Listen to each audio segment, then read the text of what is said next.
anggota DPRD untuk melakukan interpelasi apapun yang terjadi. Karena sampai sekarang tidak ada penjelasan yang jelas dari gubernur dan kepentingan rakyat sepertinya diabaikan bahwa uang 1,1 triliun lebih itu akan digunakan untuk Formula E. Rakyat butuh makan, bukan butuh balapan. Mengingat getaran dan berbagai resiko yang berpotensi merusak cagar budaya Monas, kawasan Medan Merdeka masih tetap dapat digunakan yang meliputi Jalan Merdeka Timur, Merdeka Selatan, Merdeka Barat sampai dengan putaran balik di depan RRI. Itu tidak ada larangan. Pemerintah pusat dan pemerintah daerah terus berkoordinasi. Semua kemungkinan terbaik akan kita terus upayakan untuk dicapai. Mungkin ada opsi untuk memindahkan perhelatan ke salah satu pulau reklamasi yang kita tidak tahu di mana. Tetapi ini kemudian juga menimbulkan masalah kalau di Monas terjadi penggundulan hutan, masalah lingkungan. Pulau reklamasi juga menjadi salah satu masalah di dalam penelitian BRIN, di mana kemudian penurunan tanah potensinya cukup besar, dan ini kemudian juga masalah yang harus diselesaikan begitu.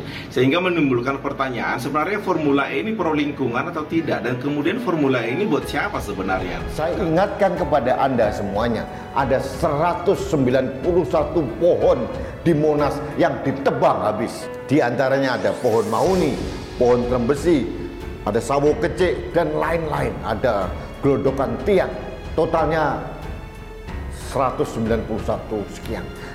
Trembesi 1 meter kubik nilainya berapa? 10 juta. Dan ini berapa ratus kubik dari hasil tebangan. Kemana pohon-pohon itu? Katanya disimpan di gudang dinas kehutanan, katanya di dinas pertamanan. Gak jelas sampai sekarang. Tanpa keadilan, pemimpin hanyalah gerombolan rampok. Ya, pemimpin hanyalah gerombolan rampok kalau tidak punya rasa keadilan. KPK diminta segera putuskan status Anies di kasus Formula E. Juru bicara Sinergi Merah Putih Effendi mendesak Komisi Pemberantasan Korupsi segera memutuskan status Gubernur DKI Jakarta Anies Baswedan di kasus Formula E. Dia menilai belakangan ada upaya dari pihak tertentu melindungi Anies dalam kasus dugaan korupsi Formula E. Salah satunya dengan menjadikan Gubernur DKI itu bakal calon presiden. Oleh karena itu, Sinergi Merah Putih menyampaikan 3 tuntutan terhadap KPK. Pertama, segera meningkatkan status kasus Formula dari penyelidikan ke penyidikan. Kedua, meminta KPK secepatnya menetapkan Gubernur Anies Baswedan sebagai tersangka. Sinergi Merah Putih juga meminta KPK bekerja secara independen dan transparan tanpa terpengaruh oleh intervensi dari pihak manapun dalam menangani kasus Formula E. Sebelumnya, Sinergi Merah Putih telah melakukan aksi demo mendesak KPK segera menuntaskan kasus dugaan Formula E. Koordinator lapangan Sinergi Merah Putih Marlin Bato menilai lembaga yang dipimpin Firly Bahuri belakangan melempem mengusut kasus-kasus besar, termasuk Formula E yang diduga merugikan keuangan negara. Dia menilai KPK kebanyakan dalih dalam menyelidiki kasus itu, sebab dia meyakini penyidik lembaga anti rasuah telah mengumpulkan begitu banyak bukti. Selain itu, KPK juga telah memeriksa Anies Baswedan terkait dugaan korupsi Formula E, tetapi kelanjutannya tidak jelas. KPK tidak takut mengusut Formula E. Wakil Ketua KPK Alexander Marwata sebelumnya sudah menegaskan lembaganya tidak takut mengusut kasus dugaan korupsi Formula E Jakarta. Alex juga memastikan KPK tidak terpengaruh oleh isu politisasi atau kriminalisasi yang berkembang di luar lembaganya. Dia memastikan KPK tetap melanjutkan proses penyelidikan kasus dugaan rasuah Formula E. Penyelidikan itu bertujuan untuk memastikan apakah kasus Formula E Jakarta perkara pidana, pelanggaran administrasi atau hanya perdata. Puluhan orang demo KPK minta Anies Baswedan ditetapkan jadi tersangka. Puluhan orang melakukan demo di depan gedung Komisi Pemberantasan Korupsi atau KPK RI di Jalan Kuningan Persada, Jakarta Selatan. Mereka meminta agar Gubernur DKI Jakarta Anies Baswedan dijadikan tersangka karena dinilai telah korupsi di penyelenggaraan Formula E. Pantauan Times Indonesia, mereka datang ke gedung lembaga anti rasuah di sekitar pukul 14.30 siang menggunakan kaos oranye sembari membentangkan spanduk bertuliskan "Dukung KPK bongkar anggaran DKI". Koordinator Demo Marlin Bato mengatakan pihaknya menilai kinerja KPK RI lemah dalam mengusut kasus-kasus besar, terutama kasus Formula E. Padahal, kata dia, KPK RI telah mengumpulkan begitu banyak bukti, namun sampai detik ini penyelidikan kasus Formula E tetap saja kandas. Kata dia, proses pemeriksaan terhadap Anies Baswedan yang sudah dilakukan pada hari Rabu lalu hingga kini seolah terhenti tanpa ada kelanjutan. Oleh karena itu, lanjut dia, berdasarkan dari hasil kajian mendalam, pihaknya meminta beberapa hal kepada KPK RI.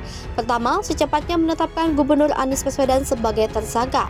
Kedua, KPK RI sebagai lembaga ad hoc yang dibentuk atas amanat reformasi harus bekerja secara independen dan transparan tanpa terpengaruh oleh intervensi dari manapun untuk mempercepat penanganan kasus Formula E. Sebelumnya, Anies Baswedan sendiri sudah mempersilahkan pelapor dan KPK RI membuktikan bila memang dirinya melakukan korupsi di penyelenggaraan Formula E. Namun ia menegaskan bahwa dirinya tidak pernah melakukan keculasan tersebut.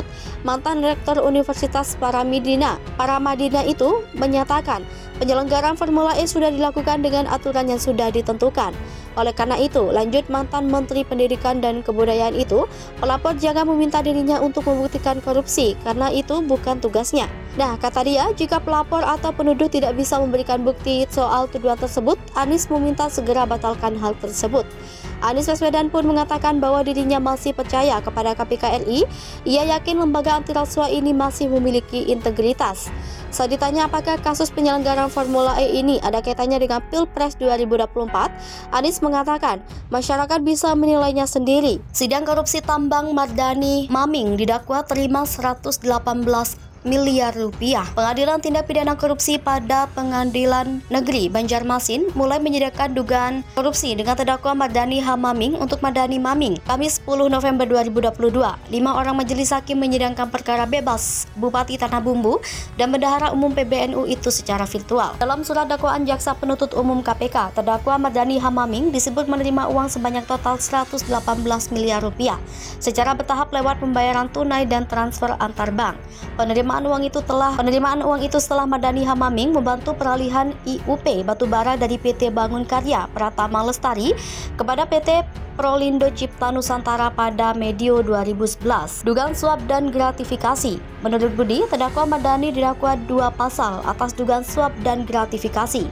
Pasal 12 huruf B junto pasal 18 UU nomor 20 tahun 2001 tentang pemberantasan tindak pidana korupsi. Dakwaan kedua pasal 11 huruf B junto pasal 18 UU pemberantasan tindak pidana korupsi. Menurut dia, peralihan IUP ini melanggar ketentuan pasal 93 ayat 1 UU nomor 4 tahun 2009 tentang pertambangan mineral dan batu bara.